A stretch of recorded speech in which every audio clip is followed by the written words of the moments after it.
The blue blazer is back on. Let's talk about one of the biggest factors in career and personal development, comparing yourself to others. More importantly, comparing your situation to others. Hi, I'm Brock Wilson, founder and director of Brock Wilson Blueprint.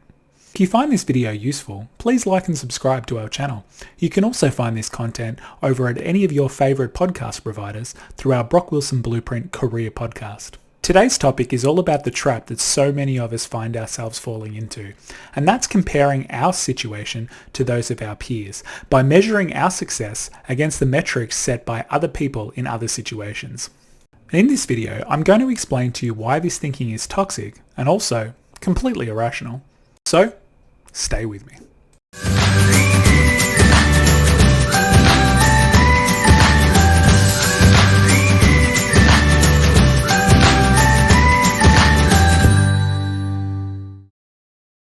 Okay, let me give you a scenario.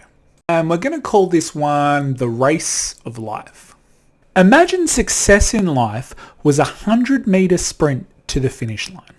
And at that finish line was wealth, health, status, and a life of reduced hardship. For the sake of this exercise, let's imagine that there's 3 runners in this race. And the race begins as soon as the child is born. Now, in lane 1, we have our standard runner, Mr. Middle Class. Born into a stable home, decent education, middle class upbringing. Both parents together, both parents loved him. This guy had a decent blueprint to follow in the form of his parents. They worked hard and they had various traits that he could model himself after to ensure his success in the future. With our race about to begin, he lines himself up at the starter's block, the 0-meter mark at the very beginning of the racetrack. As he prepares himself, out of the corner of his eye, he spots our runner in lane 2. In fact, in lane 2, he spotted more than just the runner. He realizes that there's 3 people in lane 2.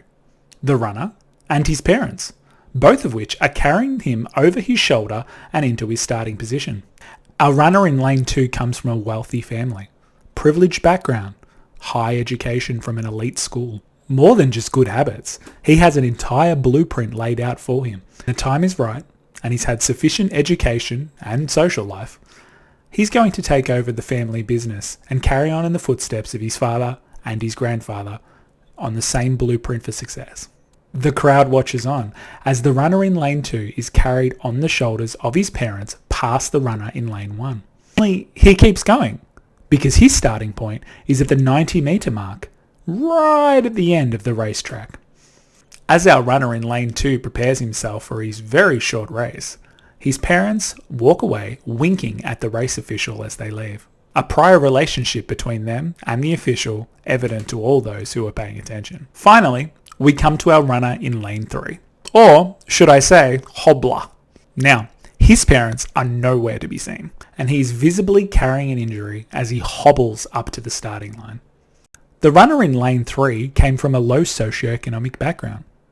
Sadly, he's had a patchy education due to his background of trauma and abuse. This, along with adult responsibilities being thrust onto him at a very young age, has meant that he hasn't practiced his running anywhere near as much as he would have liked. Nonetheless, the crowd watches as he hobbles and wheezes his way to the starting line. And, with another wink from our runner in lane 2, the race official leads him over to his true starting position, 50 meters behind the starting line. As he stretches and warms up, he notices the race official setting up hurdles in his lane only. Some of these hurdles are quite large, some of them smaller. But there are many hurdles between his starting point and the finish line. Ready, set, go! Our race of life is finally underway. Now, our middle class runner takes off the fastest. He shoots out of the gate like a rocket. Remember, this runner was raised to believe that hard work will get him to where he wants to be. And with his parents' guidance, he was able to develop an incredible running technique that saw him shoot out of the blocks at such a tremendous speed. His parents are beyond proud. They are absolutely beaming in the crowd. They've never been this proud of him. Shortly after this, and our silver spoon friend in lane 2 has barely moved. Now, don't confuse this with a tortoise and the hare situation. Our runner in lane 2 is no fool. He knows the game. He knows he has more than enough time to finish his stretching before he needs to get going. Glancing casually over his shoulder, he notices the runner in lane 1 making his way towards him. Meanwhile, the race has also begun for our disadvantaged runner in lane 3. Fighting a nasty cough, he takes off in earnest, leaping hurdles as he goes. And you know what? He clears most of them too. All of them except for a couple of the larger ones, which trip him up, but ultimately he keeps going. Predictably, the race concludes in the manner that you would expect. Our runner in lane 2 has got himself moving and casually strolled the 10 metres across the finishing line. Shortly after this, our runner in lane 1 has made it across the line as well. And up on the screen flashes PB. He's run a personal best time. But what about our runner in lane 3? Well, it took a while, but he made it past the finishing line. He was walking by the end of it, but he was determined to finish. And while everybody was packing up, he finally made his way across. Later, the crowd erupted as our runner in lane 2 received his big gold medal. Now, there are no silver and bronze medals for this race. As the saying goes, to the victor go the spoils. Money, status, health, life on easy street. All for the gold medalist. In his post-race interview, he's asked, "What is the secret to your success?" "Hard work," he responds flatly, his parents nodding along in agreement. "You know, I simply work harder than anybody else, so it's no surprise I'm the champion again." Inspirational. I'm hoping you're following my metaphor here. So let me ask you, how should the runners in lane 1 and 3 feel about this situation? Should they be proud of their effort? Resentful of the overall result? Which runner do you most identify with? For me, personally, it's definitely the runner in lane 3. And sadly, I spent most of my 20s comparing my success to the successes of the runners in lane 2. Hell, even some of the runners in lane 1. What I've learned, and as I said earlier, is that thinking was toxic and irrational. Because in the game of life, we aren't running in the same race. Not at all. And as Theodore Roosevelt once said, comparison is the thief of joy.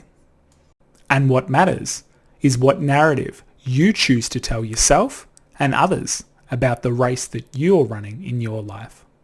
As for me, I initially told the story of hardship. That was my narrative. My narrative was about childhood trauma, was about how many hurdles had been put up in my race. Starting well before the starting line, I grew resentful. Life wasn't fair. Why was it so hard for me when it was easier for so many others? That chip on my shoulder was becoming too heavy to carry. And you know what? Everything I just said in my story was true. That doesn't mean it was useful though. But at some point in my 20s, I reframed my narrative. I changed the lens on the story that I was telling. If I was a runner in lane 3, what if I focused on the hurdles that I'd climbed? If I focused on the progress that I'd made? If I compared me to me? Once I started doing that, everything changed. I began building confidence, and most importantly, self-esteem. And funnily enough, once I started looking at the world that way, I began winning my races as well.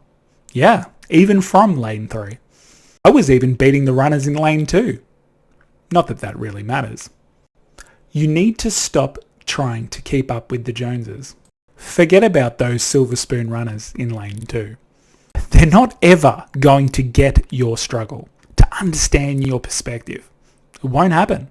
They don't and they won't have the life experiences that you've had. Sure, you could say they had a ridiculous head start on you, but they also didn't get the chance to build the mental strength and resilience that you did as well. And you know what? Deep down, they know that. And this is why you won't see these people recognize their privilege. They won't see the advantages that they've had compared to you. They will downplay the advantages they've had and focus on the hard work that got them to where they are. Hard work matters, but we're not all running in the same race. And remember, that's just a defense mechanism against a truth that they know deep down. Regardless, that's their narrative. Forget anyone else's story and concentrate on your own. Because remember, as I said, comparison is the thief of joy. You need to compare you to you. You need to narrow your focus and measure your progress against metrics that you decide. Not what society deems as progress, not what would be a good outcome for someone in a privileged situation, but what are the metrics you choose to measure yourself against? Set them fairly. And importantly, be kind to yourself. Celebrate your successes. Appreciate the progress that you've made already. It's not about where you end up. It's about the journey. And it's about what you're able to overcome and the skills you're able to develop in doing so. Stop comparing yourself to family members, to people of the same age, to people of your same friendship group. You're all running in a different race. Compare you to you. Remember, you're not running in the same race. Most of the time, you're not even playing the same sport. Now, the real magic here is to set your own metrics. And you can't do that unless you aim carefully at the goals that you want to achieve. We spoke about this in an earlier video and about how important it is to do that carefully. Do that well, do that fairly, and you'll have metrics to measure your performance against. Rather than comparing yourself to others, you can compare your progress towards the criteria that you set for your own life. And be careful, make sure you get that aim right, because if you aim at nothing, you'll hit it every single time. Thank you for listening.